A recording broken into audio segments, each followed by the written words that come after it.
Al chile. Mis amigos, soy Meme Yamel. Bienvenidos a su chile favorito. Aquí las noticias o te enchilan o te dejan picado. Yo estoy muy contenta y siempre muy agradecida de poder contar con nuestro querido Álvaro Arreola, que es investigador, que es experto, pionero, digo yo, en temas electorales y que hoy nos va a ayudar a responder varias dudas sobre el Estado de México. Así que, mi querido Álvaro, muy buenas noches, ¿cómo estás?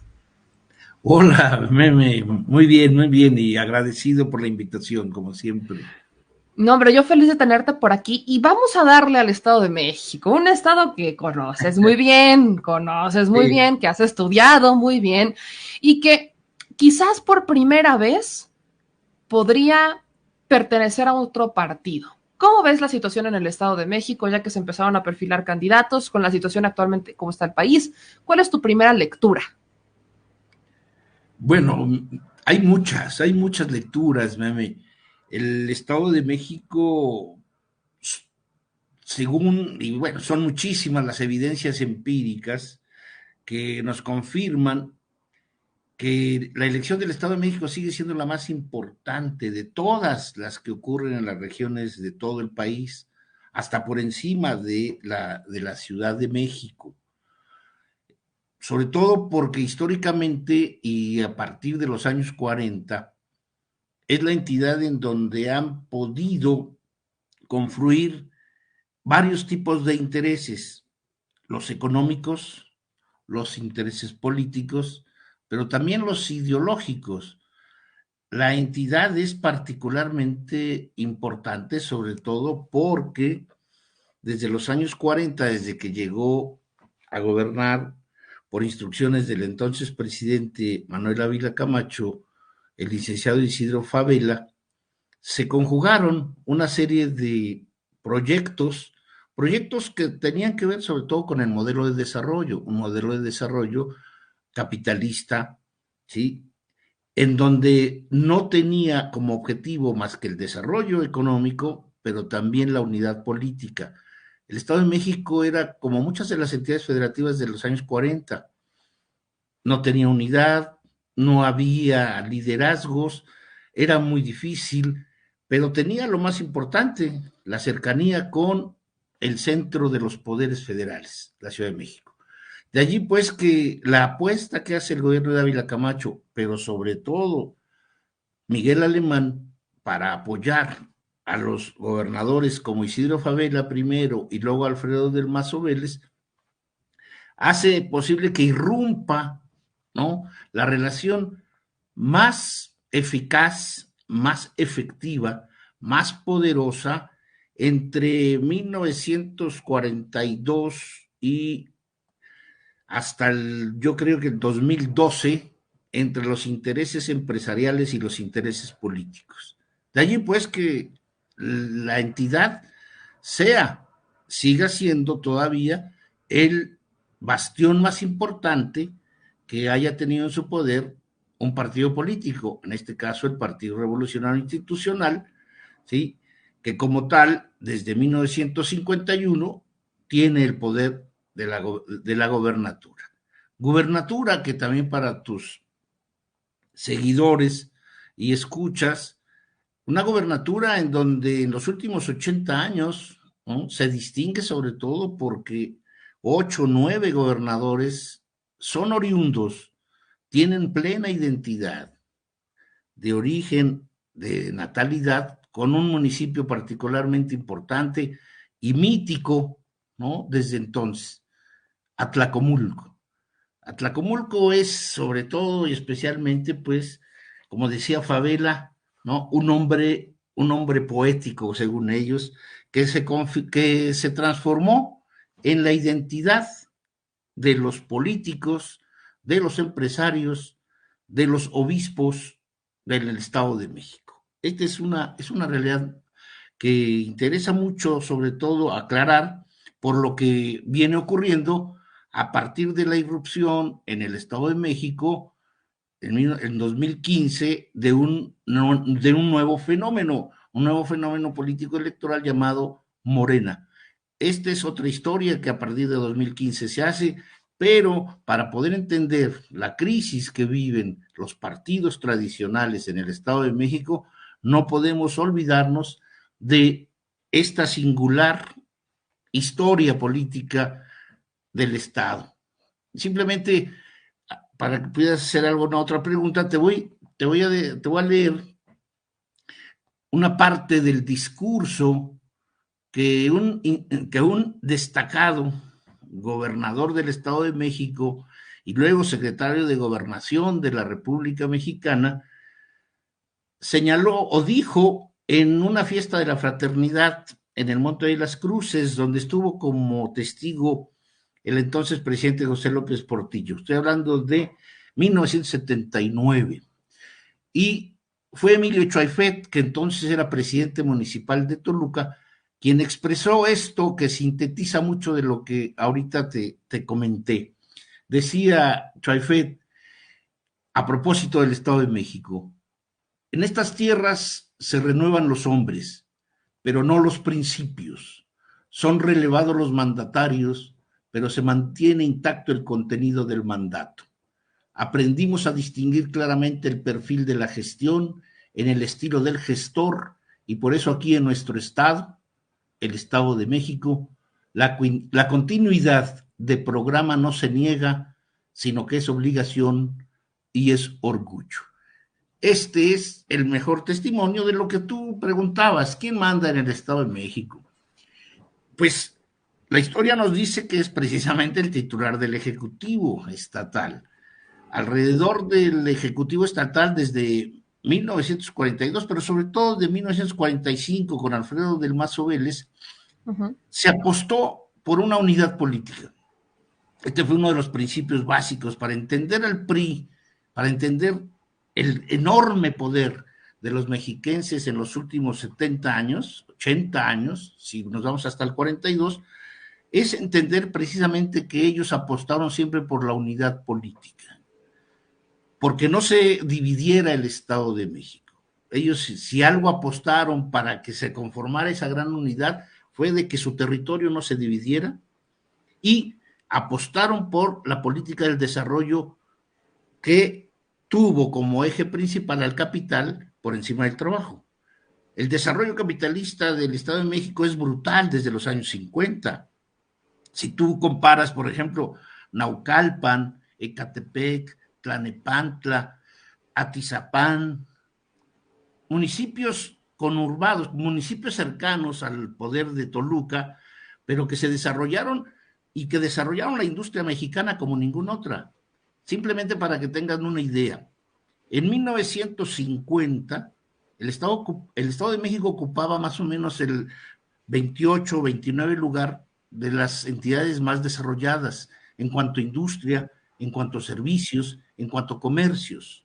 En solo 10 años, ¿sí? En solo 10 años el Estado de México pasó de 1950 a 1960 a ocupar el segundo lugar de todas las entidades federativas, solo por abajo del Distrito Federal.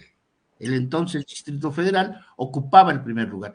Pero desde 1960 hasta la fecha, ¿sí? 60 años, en 60 años, el Estado de México, junto con la Ciudad de México o Distrito Federal antes, son los que controlan o tienen o participan del Producto Nacional Bruto en más del 30-35%. Mucho más que Nuevo León. Sí, no, Nuevo León. En 1950 Nuevo León era la segunda entidad más importante en términos económicos e industriales. Y Nuevo León tiene un desarrollo industrial desde el siglo XIX. ¿Sí? Pero en 10 años, en una década, la alianza política empresarial que se hizo en el Estado de México, apostando al desarrollo brutal del capitalismo, construyó a la entidad como es, con todas las desigualdades habidas y por haber, pero también con el mayor número de industrias, comercios y servicios que la República conozca. Y obviamente se convirtió en el cinturón más atractivo para millones y millones de mexicanos migrantes que no tenían en sus entidades federativas en donde poder trabajar.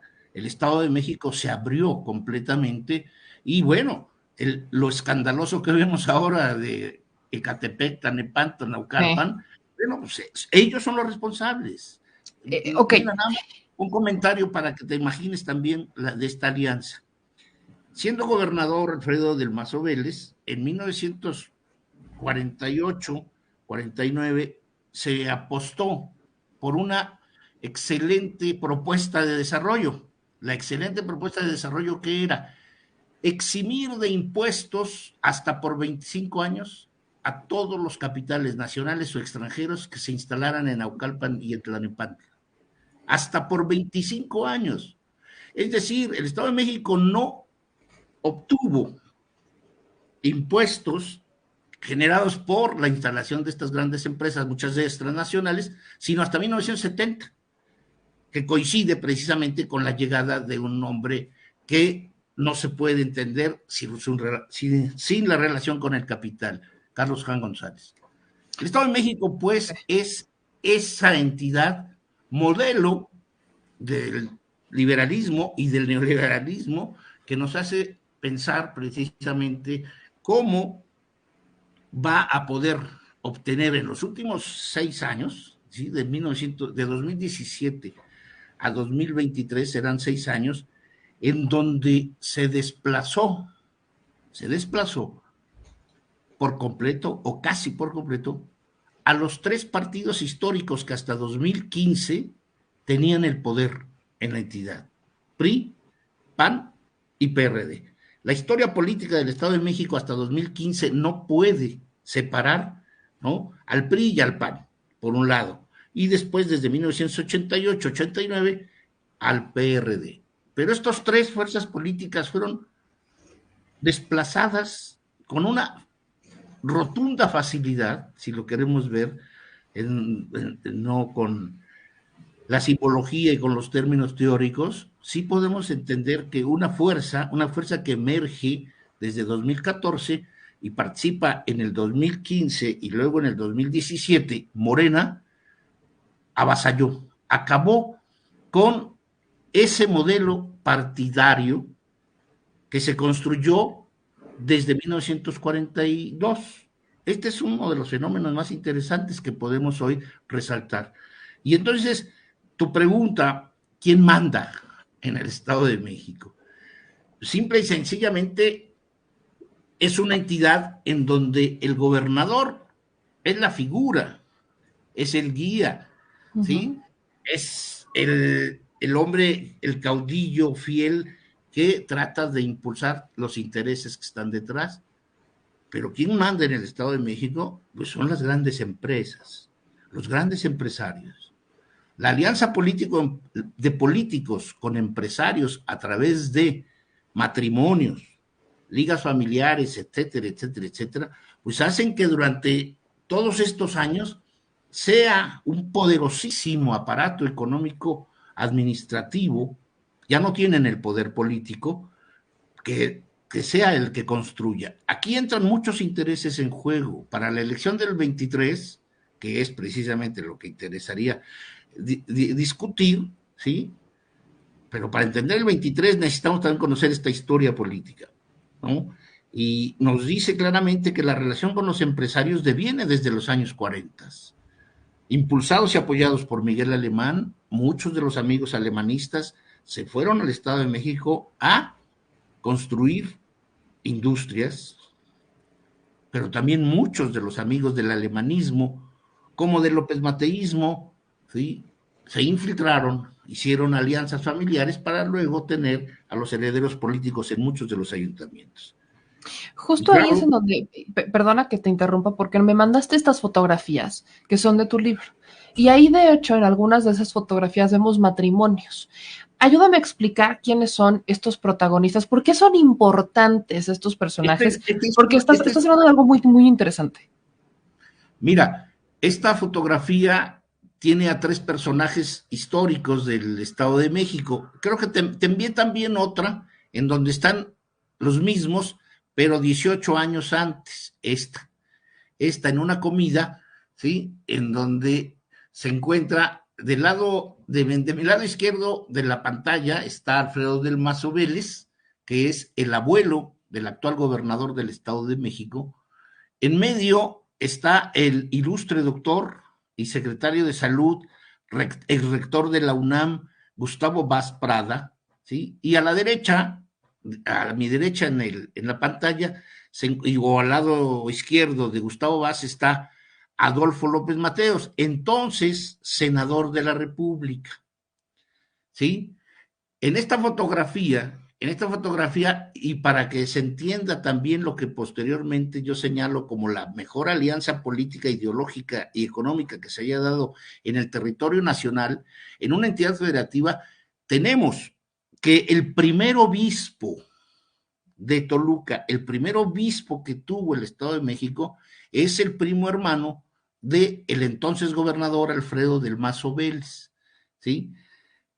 El obispo Arturo Vélez Martínez es el que, no es el que está agachado, sino es el que está precisamente al lado de una mujer. Es el famosísimo obispo Arturo Vélez, que llegó pues como obispo al Estado de México, convirtiéndose en la figura católica más importante, y su primo hermano era el gobernador del Estado, ¿sí? Esta es una de las alianzas, poder político y poder eclesiástico, que en el Estado de México se dio. Esta fotografía, que es muy importante sobre todo para entender la relación histórica que se da entre los herederos políticos del Estado de México. El testigo de honor de esta boda es Alfredo del Mazo Vélez, pero ya en este caso, Alfredo del Mazo Vélez, recordemos que en el sexenio de Adolfo López Mateos es el secretario de Recursos Hidráulicos, de Comunicaciones y Recursos Hidráulicos, y es testigo de honor de la boda de los que son los padres, ¿sí?, de Enrique Peña Nieto. Esta es la boda eclesial, ¿sí?, de los padres, madre y padre de Enrique Peña Nieto, ¿sí?, donde el testigo principal de la boda, bueno, como se ve, es Alfredo del Mazo Vélez. Y la primera que pusiste, la primera fotografía que van descendiendo de una escalera, es precisamente, ilustra, ¿no?, la alianza política, la alianza que hace entender muchas cosas del Estado de México, ¿sí? Del lado izquierdo, en nuestra pantalla tenemos al doctor Gustavo Vaz, que ya era gobernador precisamente del Estado de México. En medio, el presidente entonces, Adolfo López Mateos, y a la izquierda de Adolfo López Mateos está el secretario de Recursos Hidráulicos, Alfredo del Mazo Vélez. Los tres conjugan el enorme poder que para el año de 1962, o desde el 58, desde el sexenio de López Mateos, tuvo el Estado de México. Las alianzas políticas fueron desde a primer nivel. Esto es posible y se repitió, pero en una segunda ocasión ya resultó ser medio cómico, porque el Estado de México es la única entidad de la República Mexicana en donde presidente de la República y gobernador en turno son de la misma entidad. Fue el caso de Enrique Peña Nieto como presidente de la República y Erubiel Ávila como gobernador, ¿no? Fue el caso similar de Adolfo López Mateos y Gustavo Vaz en los años 60. Esto es muy importante, sobre todo porque nos permite, ¿sí?, valorar la complejidad de las alianzas políticas y del enorme poder que se construyó en el Estado de México. Un poder que, repito, fue torpedeado a partir sobre todo de 2000, del año del siglo XXI. En el siglo XXI yo creo que empezó una resistencia muy fuerte, pero que inició el Partido Acción Nacional en el año 2000, que posteriormente, si quieres luego te lo comento, cómo viene a menos, pero no es más que hasta en los últimos 6 años cuando encuentra la sociedad mexiquense una oposición que, repito, se representa con Morena, real, verdadera, y que ha estado derrumbando todos y cada uno de los mitos, entre ellos Atlacomulco, ¿no? En el 2018 perdió por primera vez el municipio, el PRI, que recuperó ahora en el 2021, en las elecciones locales, pero sin embargo, pues no es más que un enorme testimonio de que en la entidad hacer a un lado a los grandes empresarios y a los políticos importantes no ha sido fácil, Claro. pero finalmente es una entidad en donde ni los priistas, ni los panistas y los escasísimos perredistas van a poder frenar lo que ya es evidente, repito, en las últimas 3 elecciones locales, el Ahora, ascenso de Morena. ahí, vaya, estamos hablando del PAN. Yo me puse a hacer, evidentemente, cuando empezamos a ver cómo va a figurar, te empiezas a meter a ver los historiales, a ver qué tanto ha figurado el PAN. Y el PAN realmente nunca amarró, ¿no? Como que nunca fue chicle y pega, jamás. Caso contrario, Morena, que en 2017, cuando viene la elección, la primera, que sería de la maestra Delfina, se habla de este fraude, ¿no? Se habla del famoso fraude en donde la habría ganado la maestra Delfina, pero se la queda Alfredo del Mazo. Antes de preguntarte qué opinas del tema del fraude, el tema del PAN. Veo que el candidato que ha elegido el Partido Acción Nacional en este momento para esta contienda, Enrique Vargas del Villar, fue a buscar a Enrique Peña Nieto a Madrid, ¿no? Lo va a buscar, esto es confirmado por el propio dirigente de Acción Nacional. ¿Para qué lo va a buscar? Vaya, cuando te pregunto quién manda en el Estado de México, creo que me acabas de dejar muy claro que antes de 2015 manejaba o mandaba el gobernador en turno, mandaban los empresarios y demás. Pero después de 2015, las cosas se empiezan a reconfigurar a tal grado que se empieza a imponer un modelo político distinto que es Morena. Entonces, hoy por hoy, bajo esta óptica para este proceso, ¿qué tanta fuerza podría todavía tener un Enrique Peña Nieto después de haber salido de la presidencia como salió? Muy poca, Meme. Yo creo que si hay algo que los priistas del Estado de México no le van a perdonar a Peña Nieto es haberse ido fuera de la entidad. La protección de los priistas históricamente ha sido su entidad, su territorio, su región. Ellos se sienten muy sólidos estando dentro de su territorio. Yo creo que lo que hizo Peña Nieto es de alguna u otra manera una traición al interior de su partido, precisamente que va en contra del espíritu janquista y de Gustavo Vaz, de Alfredo. Alguna vez yo entrevisté en 1980 a Gustavo Vaz, al doctor Vaz, y me explicaba y me decía, mire usted, para entender a los políticos del Estado de México, primero debe entender que somos todos miembros de un territorio que no se debe jamás dividir después de lo que hicieron en el siglo XIX. Que somos y estamos unidos, que sabemos sumar y que nunca restamos. Esto hecho por Vaz, después lo repitieron muchos otros hasta Hank y Peña Nieto. Entonces, la unidad de los priistas era fundamental. La frivolidad de Peña Nieto se conjuga precisamente con su salida del país. Esto deja un priismo sin un liderazgo porque aísla a su gobernador actual, Alfredo del Mazo Maza, que no tiene más que tener que soportar, en el sentido político del término, la avasalladora presencia de un gobierno federal contrario, de un poder legislativo contrario, en donde las últimas 2 legislaturas no tiene la mayoría el PRI, ¿sí? Y entonces lo único que tenemos a la vista es el derrumbe del priismo. Pero para poder explicar también este derrumbe del priismo, no solamente por la ausencia de Peña Nieto, ¿sí? Tenemos que dejar muy en claro que hay varios mexiquenses y que son políticos que han estado señalados en los últimos 4 años por acciones de corrupción contra el Estado mexicano. Y esto es muy importante para entender la crisis del PRI. Estoy hablando de gente como Enrique Peña Nieto mismo, Luis Videgaray, Luis Miranda, Gerardo Ruiz Esparza que ya falleció, y que también aquí encontramos otro de los fallecidos que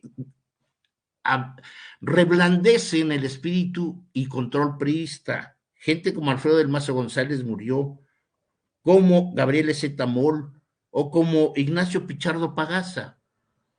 Y hay otros que ya no son protagonistas, y no sé por qué, algunos de ellos se niegan a hablar precisamente por qué guardan silencio, y estoy hablando, por ejemplo, de gente como Arturo Montiel, que fue precandidato a la presidencia en algún momento, o de Emilio Choaifet, o César Camacho, o Manuel Cadena, o Humberto Lira Mora.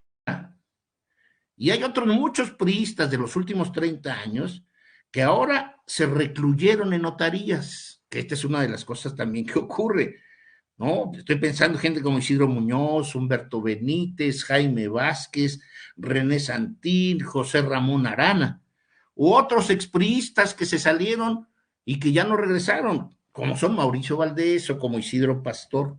En fin, es un priismo que ya no tiene a los políticos unidos, unificados alrededor de una figura central, ¿sí? Y ahora se reduce tal vez a las lealtades que solo tienen Whisky Lucan con Alfredo del Mazo Maza, pero no más. Estas pérdidas hacen pues que la figura de Peña Nieto pues sea una figura que hoy día ya no va, ni aunque regrese, va a reunificar el espíritu conquistador, ganador. Pero también hablemos, Meme, y esto también hay que ligarlo con lo que estoy hablando del grupo político. Estamos hablando también del grupo empresarial. Y los principales empresarios del Estado de México, o que tienen relación con el Estado de México en cuanto a nacimiento y desarrollo económico, de inversión, ¿sí? Pues son asesores del gobierno federal de Morena. Estoy hablando de Carlos Jan González, estoy hablando de Carlos Jan Ron, ¿sí? Estoy hablando de Carlos Peralta o de Roberto Alcántara, los grandes empresarios, ¿sí? Que tienen ahora más vínculos con el gobierno federal de López Obrador que con los políticos mexiquenses. Entonces, hay una realidad palpable. El priismo está desfundado, la clase empresarial no tiene más que tener que aceptar a un gobierno que está actuando correctamente, ¿sí? Y un priismo que se agotó, que se acabó, se desmanteló, ¿sí? Sus grandes figuras ya no están.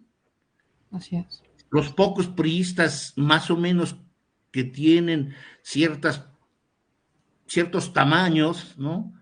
Pues son los que podría haber dicho el profesor Carlos San González, pues son de quinto nivel, todos. Oye, y el regreso que hubo en algún momento, que vaya, no tiene mucho, que fue para otra cosa, en un evento de estos donde están ciertos exgobernadores e invitan a Enrique de la Madrid y aparece Emilio Chaufet. El que Emilio Chaufet reapareciera mediáticamente después de muchos años que no se volteaban las cámaras o no se veía a un Emilio Chaufet mediáticamente a nivel nacional, esto pudo ser tomado como mensaje, puede ser tomado para el priismo o nada tiene que ver ya Emilio Chaufet, que en algún momento tuvo también sus tiempos de gloria en el Estado de México. Sí, por eso a mí me llama la atención y bueno, no entiendo por qué un político profesional como Emilio Chaufet, que fue secretario de Gobernación Federal, y que muchos pensaron que podía ser el relevo presidencial de Ernesto Zedillo. Así llegó como poderosísimo secretario de Gobernación.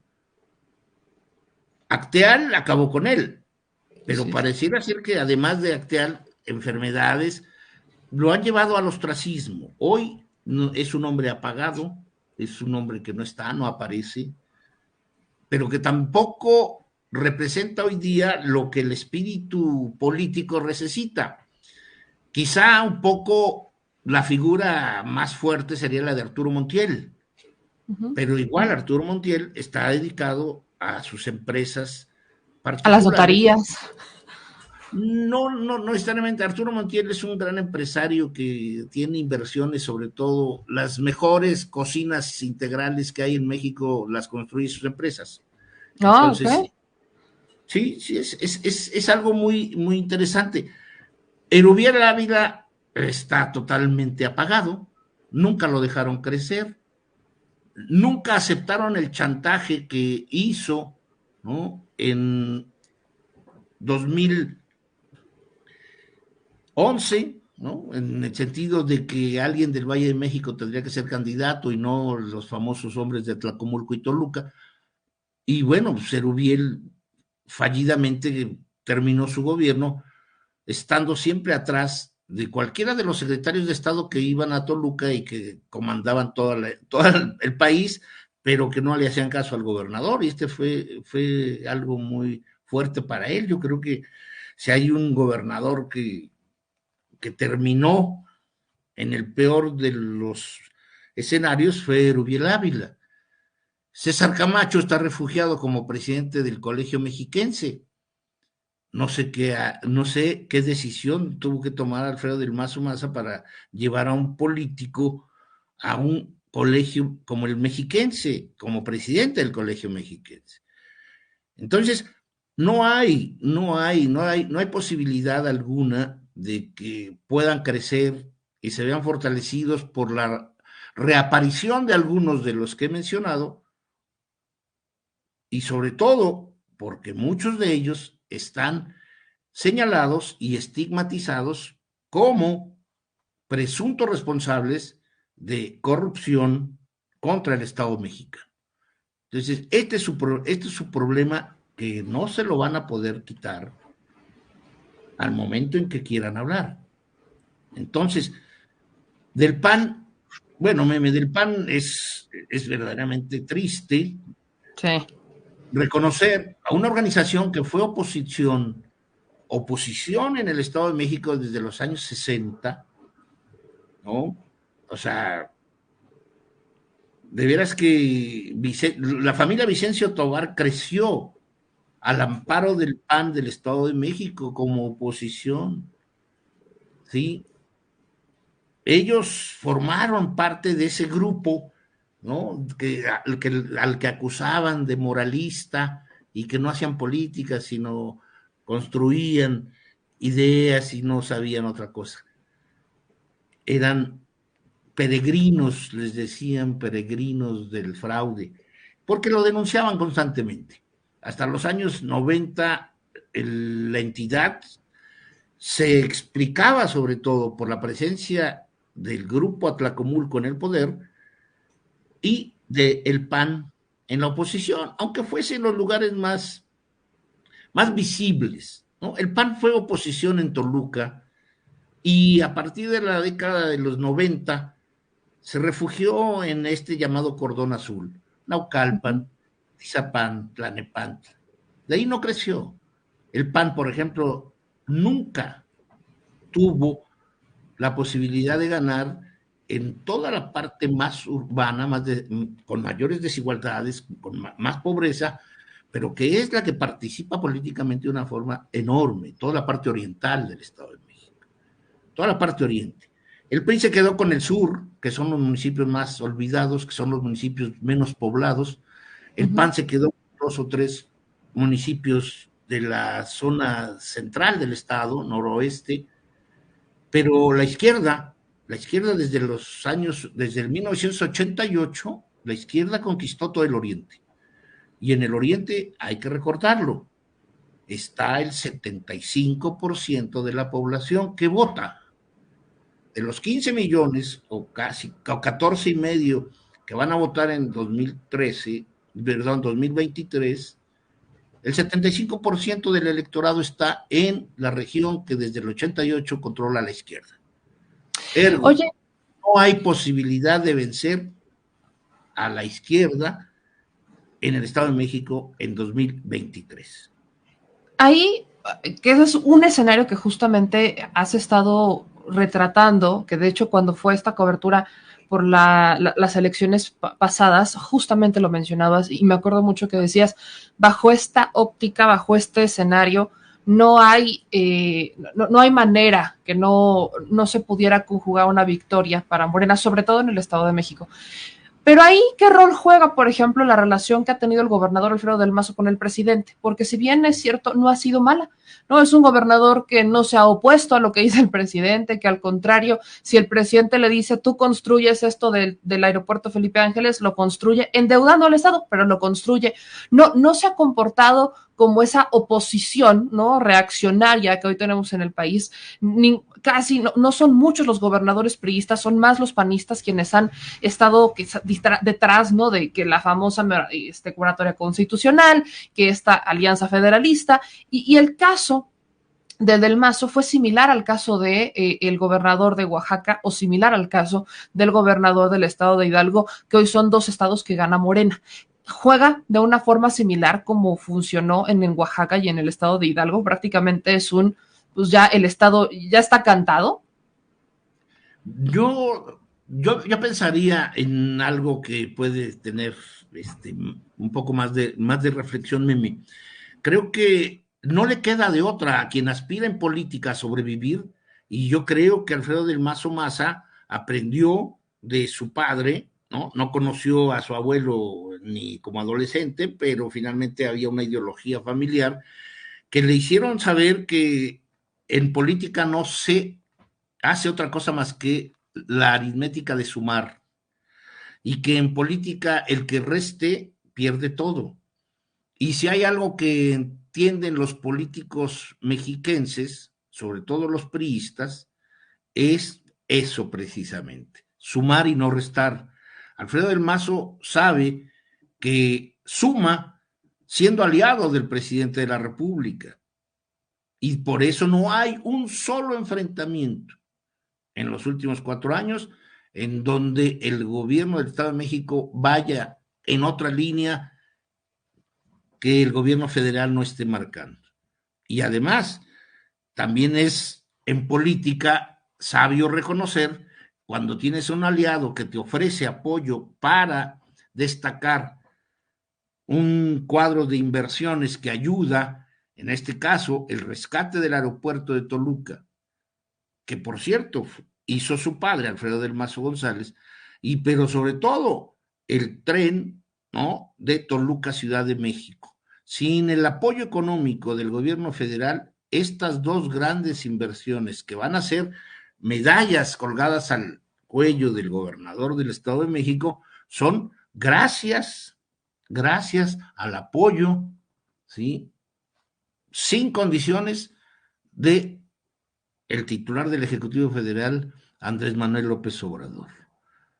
Esto hace evidente, pues, que si no es como en Oaxaca, porque las grandes inversiones pues no se comparan, ¿no?, las del tren y aeropuerto de Toluca con las que se hayan hecho en Oaxaca o las que se hayan hecho en Hidalgo, y me parece pues que es una actitud política comprensible, no de doblar la mano, no de decir esto ya está perdido, sino simplemente que como político, yo me imagino que todos siempre están esperando en que salvarse y seguir en su carrera profesional de políticos. Yo creo que la actitud del Mazo Maza será recuperar a un candidato del PRI. Creo que haría muy mal Alfredo del Mazo Maza que no interviniera para tener un candidato del PRI en la entidad. Yo creo que eso lo distinguirá, sobre todo porque si no, sería el que pondría la última palada de tierra en el ataúd de algo que se llama PRI.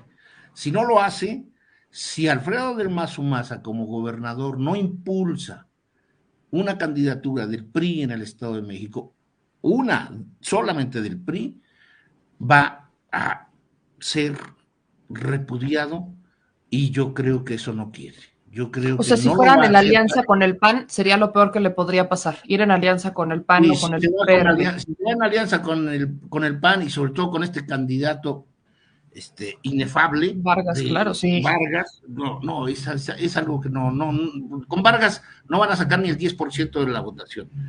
Y yo creo que el PRI en el Estado de México, como ha quedado muy claro desde el 11, las elecciones del 15, las elecciones del 17, 18 y 21, ¿sí? Alcanza solo el PRI entre el 17 y 20% de la votación. Y yo creo que salir derrotado del Estado de México como partido, como partido, tiene más posibilidades de no perder ya todo Es esta más organización. digno políticamente hablando.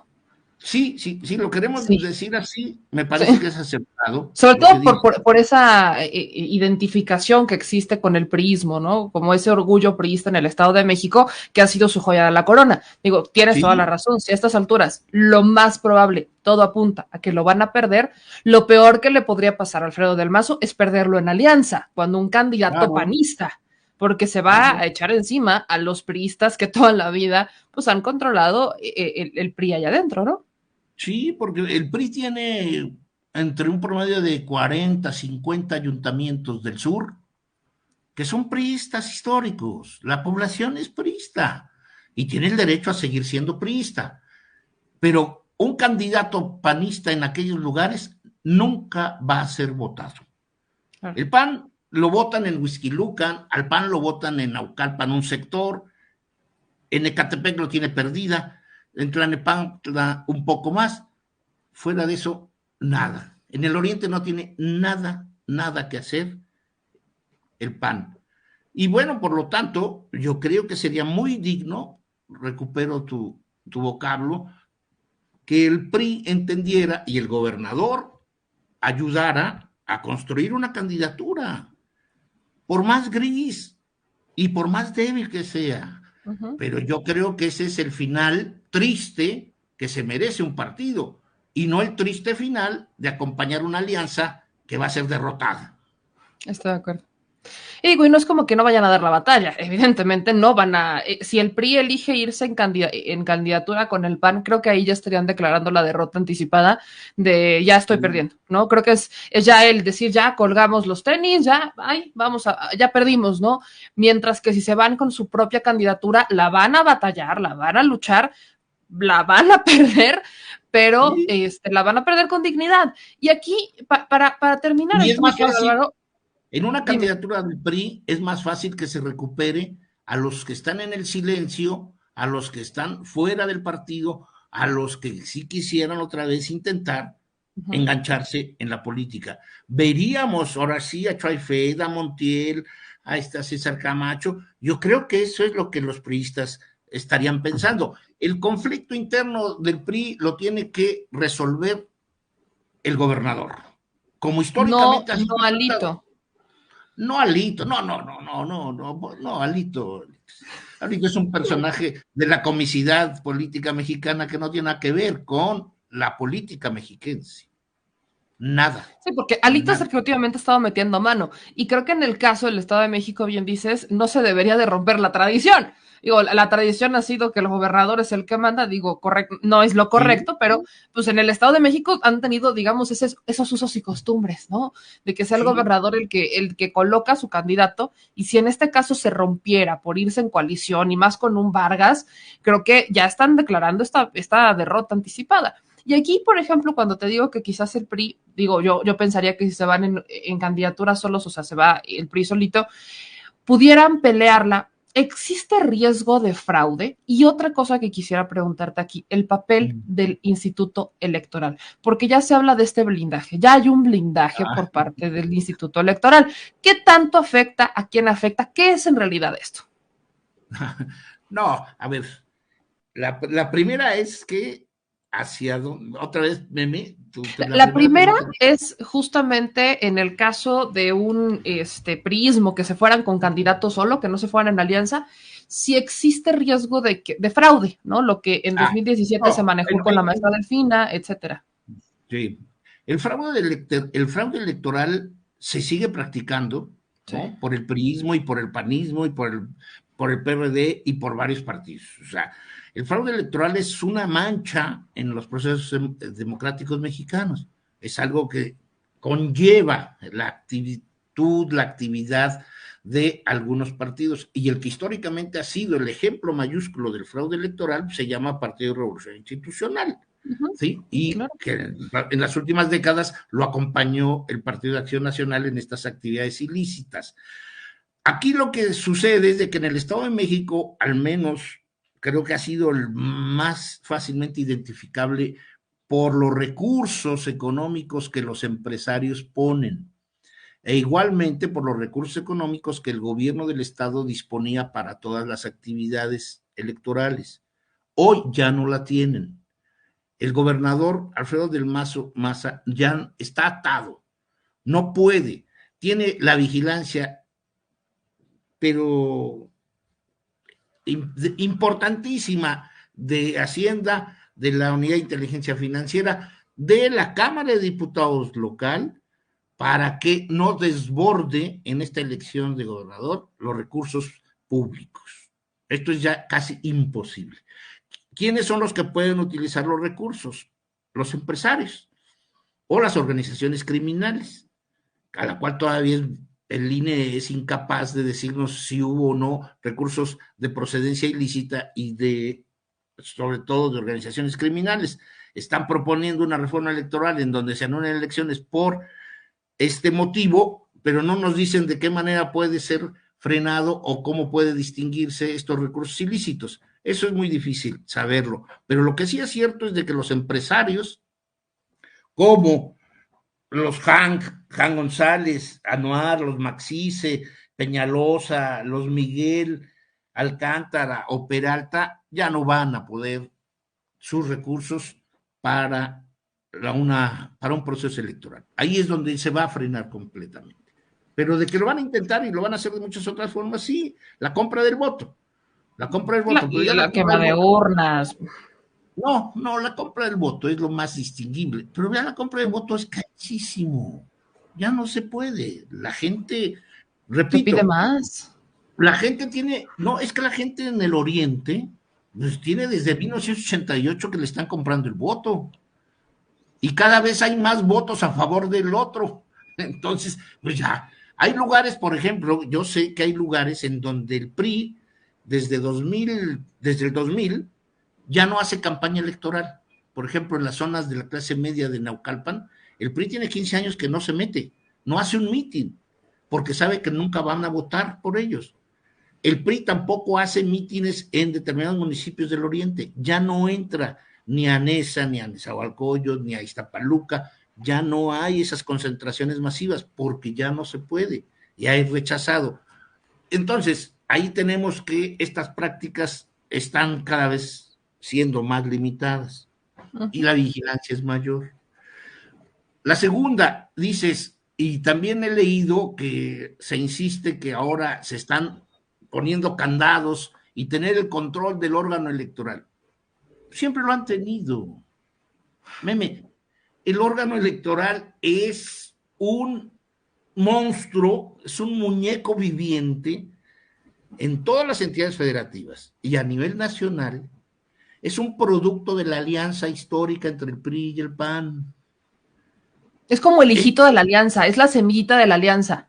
Es el hijo malcriado y ya es demoníaco, porque ya hace cosas verdaderamente espantosas, ¿no? Aunque Pepe Goldenberg los defienda, pero finalmente esto es la consecuencia de esa alianza histórica entre el PRI y el PAN. Los órganos electorales a nivel federal y a nivel estatal son producto de esa alianza. ¿Quién es el dueño del Instituto Electoral del Estado de México? ¿No? ¿Quién controla este órgano? Pues lo controlan los partidos, el PRI y el PAN, y el PRD, y hay por ahí gente del Movimiento Ciudadano. Pero ¿sabes cómo lo controlan? Si se escarba un poco en quiénes son los directores en el Instituto Electoral, pues se van a dar cuenta de que son todos propuestas de algún partido político. Está partidizado ese instituto, pero está partidizado desde que nació, desde 1996, ¿sí? Esto es algo muy evidente. Nunca ha sido un órgano electoral democráticamente abierto, plural, autónomo, libre. No lo es. Y como se están sucediendo las cosas y sigue nombrando, como lo hace el INE, a los órganos electorales locales y sus consejeros, pues van a seguir siempre atados, todos. Hoy, por ejemplo, a ver, tú como mujer, sé que de los 7 consejeros electorales, 6 son mujeres y nada más hay un hombre. Eso no es igualdad de género, pero bueno, están No, ahí. no es igualdad.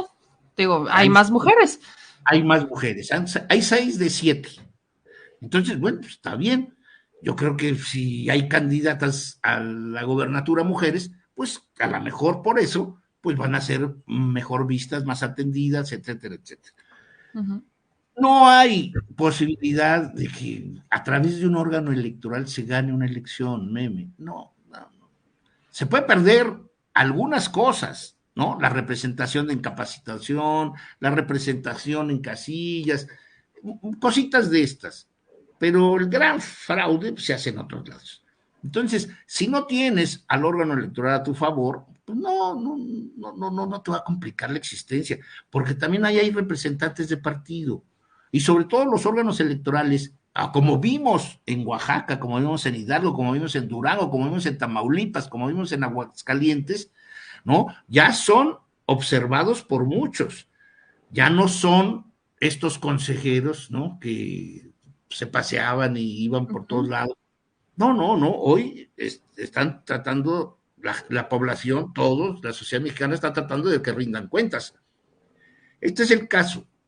Es el caso en donde si la presidenta es priista, nada más te voy a decir, el secretario ejecutivo del Instituto Electoral del Estado de México, el secretario ejecutivo, es decir, el verdadero comandante de toda la organización y preparación de las elecciones, va a cumplir 19 años como secretario ejecutivo. Ya fue director del instituto y como secretario ejecutivo está desde 2000, si no mal recuerdo, está desde 2004 como secretario ejecutivo. Entonces, es el que tiene todo el control del aparato y no lo han cambiado. Los partidos no lo han cambiado. Hay toda una gama ahí de corruptelas que tendrían que explicar los partidos de por qué ha seguido este señor allí, pero bueno, esa es la realidad. Entonces, si la presidenta ahora del Consejo del Instituto Electoral de México es priista y varias de ellas también son priistas o panistas, pues esto no va a impedir que la elección arroje los resultados que son previsibles desde hace 6 años. Mi querido Álvaro, tenemos muchos temas de los que hablar. Me gustaría que pudiéramos agendar la próxima semana, a ver si te parece, para hablar de la reforma electoral, que no le hemos dado, y fíjate que he visto los foros muy interesantes, donde se han debatido temas ahí que hay que ponerlos sobre la mesa, hay que elevarlos. Entonces, me gustaría mucho que la próxima semana pudiéramos abordar reforma electoral, hay que ponernos de acuerdo, pero aquí quiero que me ayudes a decirle a la gente en dónde pueden encontrar tus libros, porque nos dice Angélica que nos deberías hacer un libro donde explicaras todas las desgracias sociales generadas por el PRIAN-R al pueblo mexicano. Tienes varios, no sé si tengas uno particularmente de este, pero pues ¿dónde podemos encontrarlos? ¿Dónde te encontramos, mi querido Álvaro? ¿Dónde te leemos? Mira, por ejemplo, está Ahí te voy a poner en pantalla completa. Ándale. A ver. Para ahí que está. Puedan. Ahí está. ¿Sí? La sucesión en la gubernatura del Estado de México, 1917-1993. Sí, este es uno. Este otro que me gusta mucho, sobre todo para los que quieren entender al grupo Atlacomulco. Alfredo del Mazo Vélez, el político de la transformación. Sí. Sí. Porque además tiene una colección de fotografías maravillosas que muy poca gente pudo tener. Yo te envié 4, pero sí. No, tengo como 100 en el libro. Y hay otras cosas, por ejemplo, en la UNAM, en la Facultad de Ciencias Políticas, en el posgrado, hay una colección de que está saliendo cada año, es una colección que varios profesores de la facultad han hecho. Entonces pues, me han invitado, por ejemplo, las elecciones del 17, yo escribí un artículo, ¿no?, que se llamó Elecciones Mexiquenses, Nuevos Desafíos, Viejas Costumbres, sobre todo por el fraude que hubo contra Delfina, y recientemente el que va a salir, que está muy próximo a salir, pero que igual se los puedo obsequiar, es un artículo que hice a propósito de las elecciones del 2021, que es el fin del Grupo Atlacomulco, en interrogantes. 2021, el fin del Grupo Atlacomulco. Y bueno, ahora sí que si me permites, échale. Es que alabanza en boca propia es vituperio, decía mi profesor Granados Chapa. Entonces, lo que sí estoy tratando de terminar, retocar, reelaborar un trabajo que tendría por título Atlacomulco en sus 80 años políticos, ¿no?, que es precisamente de 1942 a 2022. Entonces, donde se vería todo el periplo de Atlacomulco, pensando en que su final será en el 2023. Es un libro que espero que salga el próximo año. Tenemos que estar pendientes de ese libro porque ya hay mucha gente que justo con esta explicación está reviviendo, está agarrando datos, y yo por eso te agradezco mucho que nos acompañes y que nos expliques y que nos des estos datos y estas fotografías, porque tu trabajo te ha costado sacar ese material y es muy, muy bueno que lo podamos manejar, que lo podamos rescatar, que lo podamos revivir y en tiempos tan interesantes como los que estamos viviendo. Yo vaya, no creo que hace 20 años una persona pensara en la desaparición del PRI, cuando ya se empezaba a perfilar. Hoy es una realidad. No, yo, mira, por ejemplo, el libro de la Asociación de Gobernadores, yo escribía semanalmente en El Financiero, y por ahí me hicieron una entrevista larga a propósito del libro, en donde yo les decía, la única clase política que articula al sistema mexicano es la del Estado de México. Uh-huh. Y decía, en el momento que el Estado de México se pierda, como lo es ya desde el 2017, ¿sí?, el régimen, el modelo que conocemos llamado sistema político mexicano se transformará en otra cosa. Sí. Ahí sí tendrá que haber algo y es lo que estamos viendo, es lo que estamos observando, ¿sí?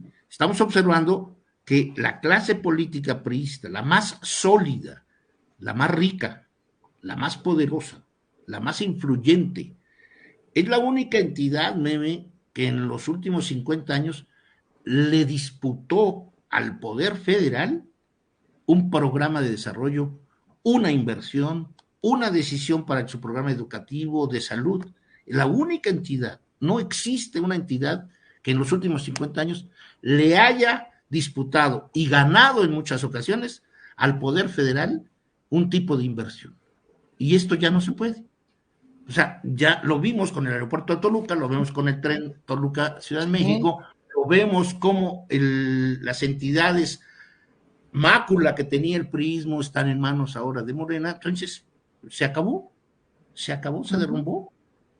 Y entonces esto es producto de 80 años, ¿no?, de inyectar a un programa económico nada a favor de los desiguales, nada a favor de las mayorías olvidadas, y bueno, los resultados son evidentes. Esas mayorías olvidadas, esas mayorías nunca se olvidaron de cómo fueron tratadas, y hoy están recuperando su espacio, y cosa que me parece a mí genial.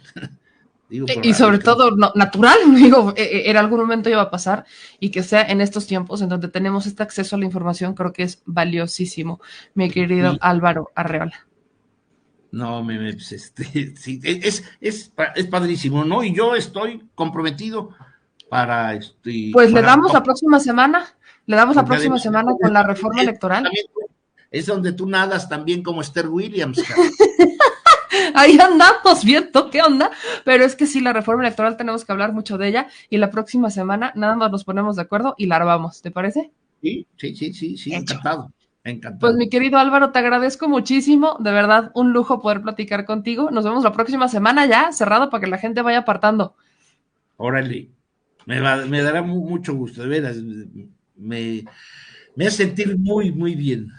No, hombre, feliz yo de la vida. Te mando un abrazo, mi querido Álvaro, un abrazo bien fuerte y que pases una excelente noche. Igual, meme, igual, y para todos, hasta luego. Hasta luego. Sí, mira nomás. Mira, échate, pero bueno, ponlo así, mira, ponlo así. Que se vea la lonja. No, la lonja. Pura galleta, pura galleta. El señor productor. No, hombre, ya, para tus pesares, hazte para allá. En vez de que vayan a compartir el video, le van a poner dislike. ¿Qué pasó? ¿Qué pasó? Pues bueno, si les gustó este video, no se les olvide dejar su like, suscribirse y activar la campanita. Manitas, suelta las manitas. Suscríbete.